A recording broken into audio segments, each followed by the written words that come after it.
Welcome.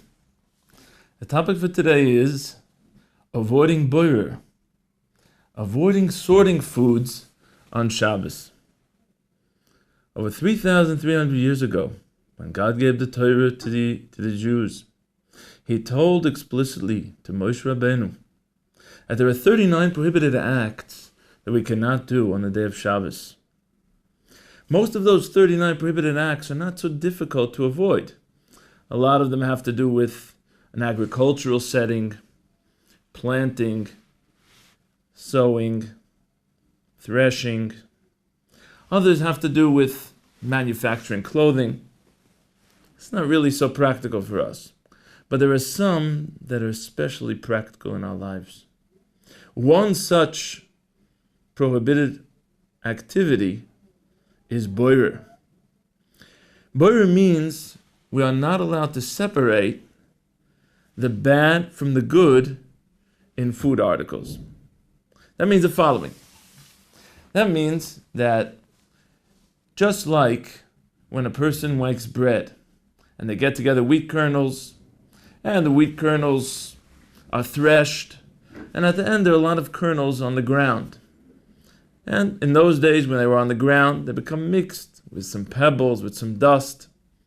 There was no way really just to get the kernels away from the dust without actually separating them. What the farmer would do is that he would take a lot of the kernels together in his shovel, in a bag, and he would slowly remove all the debris, all the particles that he didn't want in order to have what he did want. That's considered an actual act that's prohibited from the Torah.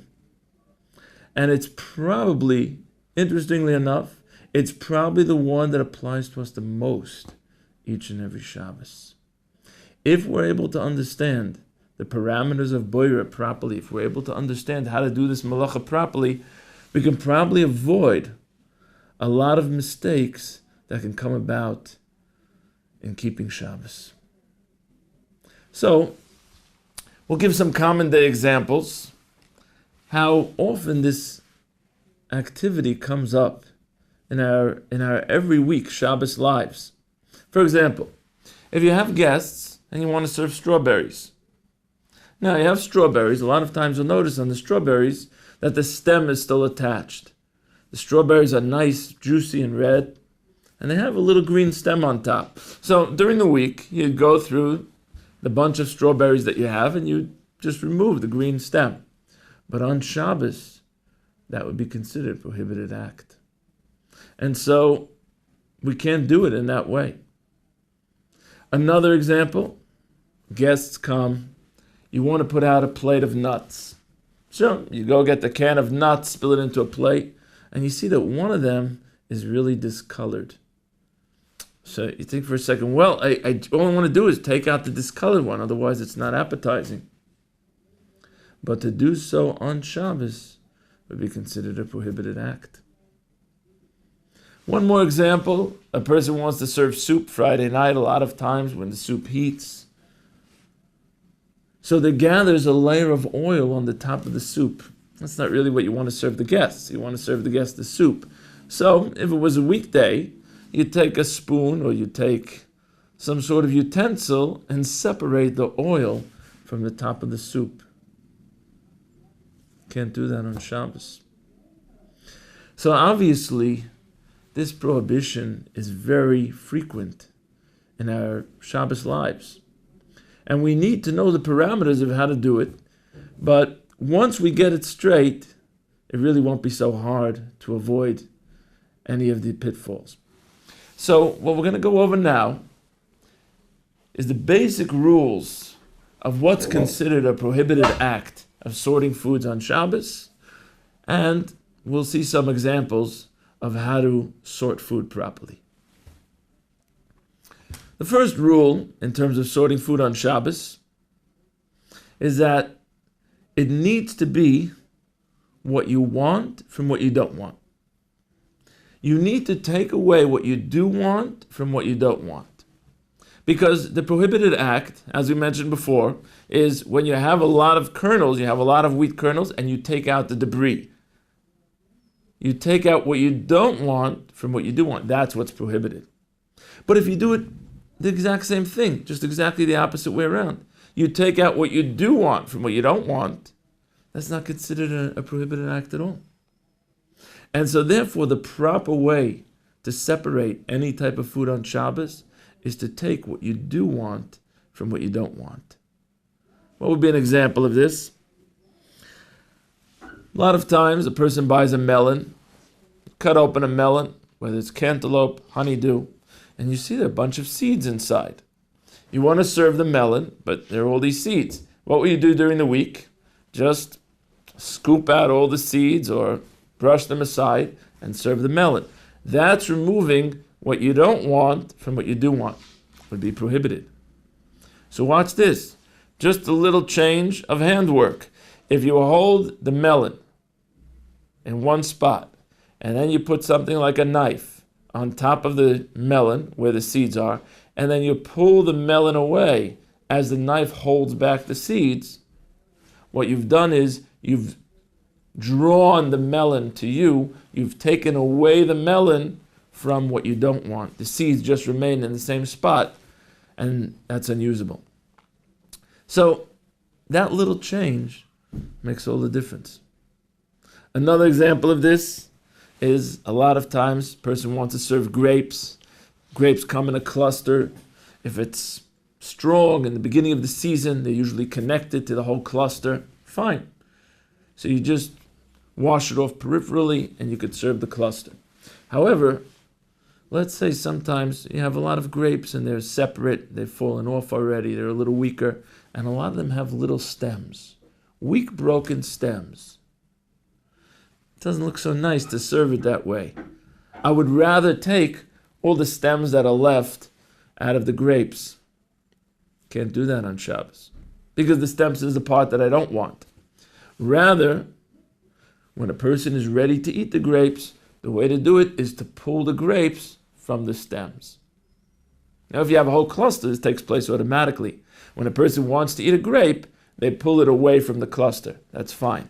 But when you have the broken stems, it makes all the difference to pull the grape toward you rather than pulling the stem away from the grape. One more example of this is when we eat fish. We eat fish on Shabbos. Sometimes people eat chicken. There are bones. There are bones in the fish. What do you do about the bones in the fish? The bones is the part that I don't want. The fish or the meat is the part that I do want. So, how do I do this? If it was a weekday, I would just take out all the bones. I'd pull the spine of the fish, and I'd pull all the bones out and put it away. But that's taking away what I don't want from what I do want. So we have to do it the opposite way around. So you're eating fish on Shabbos, and it's not so hard, but if you just train yourself this way, it can become natural. What you do is, with your fork, or with whatever, however you're eating the fish, you pull away the fish from the bone.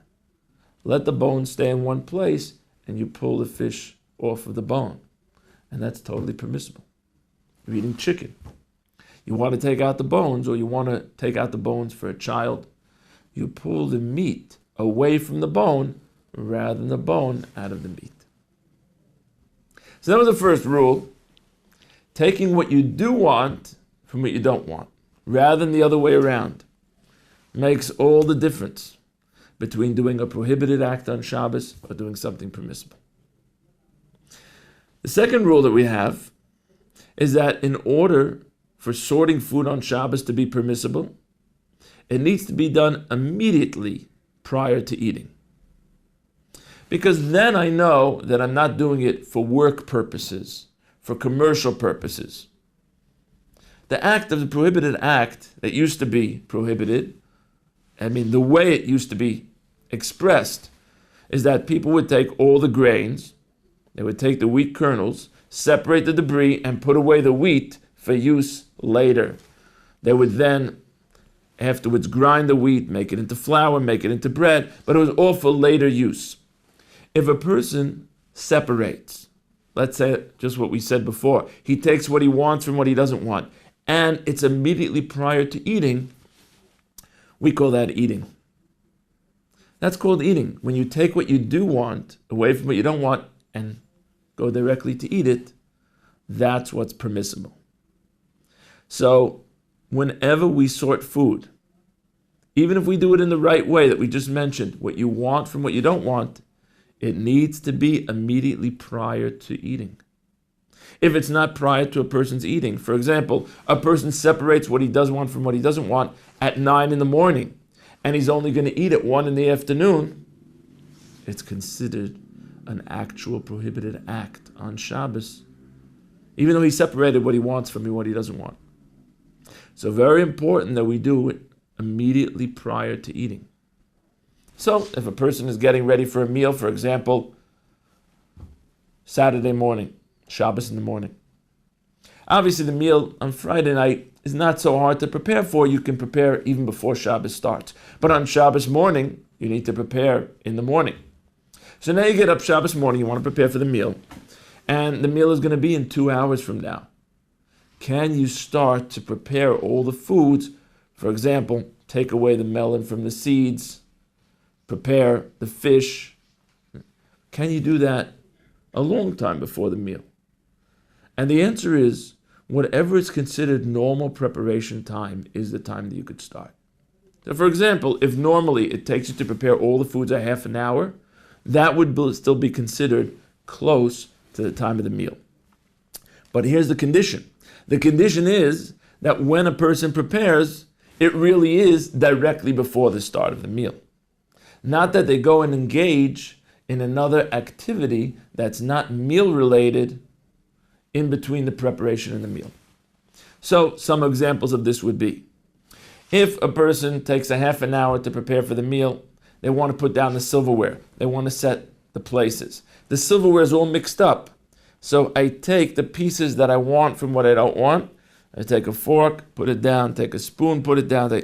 I remove it properly, but it needs to be done within that half an hour before the meal. If it's done before the half an hour of the meal, and now the whole table is set, and I go and read a book, not good. It needs to be done right before the meal. Now, you might ask, well, how do I know when the meal is going to start? Maybe the men will come later, etc. Maybe the guests will come later. That's okay. That's not within your control. If your intent is that you're doing it precisely before the meal, just that it took a little longer to start the meal, that's okay. But to do it initially with the intent that I want to set up now and then go and do something else, that would not be allowed. And so therefore, many people, they get up early in the morning, and in addition to preparing for the upcoming meal on the day of Shabbos, they also want to go to shul, they want to go to synagogue in the morning. So they get up at 9 in the morning, they set the whole table, they get all the food ready, and then they leave at 10 in the morning for shul. No good.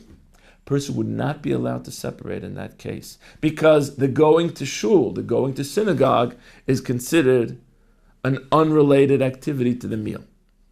So once again, as long as it takes the person time for preparation, they're allowed to do the separation, but it needs to be as far as within a person's ability to foresee. It needs to be directly before the meal.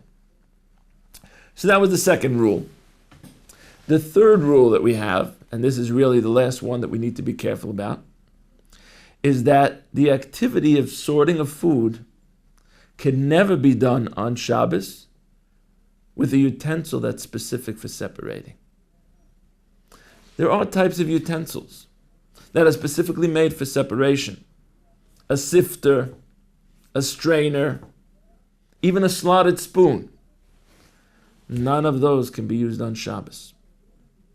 Even if a person were to do all of the previous things that we mentioned, he would take away what he wants. He would do it only within the proximity of the meal, but he uses a utensil, it would be considered as if he did an act that's prohibited on Shabbos. And so therefore we need to do it only in a way which is considered actual eating, not a form of work of separating food. What's the way that's considered actual eating? When it's done with the hand. When it's done with a person's hand. When we eat, we take what we want from what we don't want. It's right before we're about to eat it, and we don't use any special utensil for separation. Now, you might ask, well, does that mean do I have to eat the fish with my hand? Do I have to eat my chicken with my hand? No. The great halachic authority, Rabbi Moshe Feinstein of blessed memory, one of the great leaders of the previous generation, said that if a person uses silverware, and the silverware is only for the purpose as to facilitate his hand movements, so then it's considered as an extension of his hand. It's not being used as a sorting utensil at all. And so therefore it's permissible. But it is true, if a person would use even the regular silverware that we have, a fork, a spoon, to actually separate food, then it would not be permissible. For example, in the case that we mentioned before, where a person finds that there's a lot of oil, there's a layer of oil on top of the soup, and they want to separate the oil, and they take out a regular spoon, and they separate the oil with the spoon, even right before they want to eat, that would not be permissible. Because in that case, the spoon is being used as a separating utensil. Sometimes people on Shabbos have a coleslaw. The coleslaw is mixed with a sort of liquidy type of sauce. Sometimes there's too much liquid. If a person uses a fork to pick up the coleslaw and drain it before he actually eats it, then he's using the fork as a separator, as a separating utensil. Wouldn't be permitted. Only as long as a person uses his utensils, fork, knife, and spoon, for eating purposes, is it considered as if it's an extension of his hand. And so therefore, to go over these three rules, because they're all very important to remember, one without the other is not going to work, we need all three, is you need to take what you want from what you don't want. You need to do it immediately prior to eating, and you need to do it in a way which is with your hand or with an extension of your hand. So I know that anytime a person has three things to remember, it's a little difficult, and I made a little sign for myself, so I'll share that with you.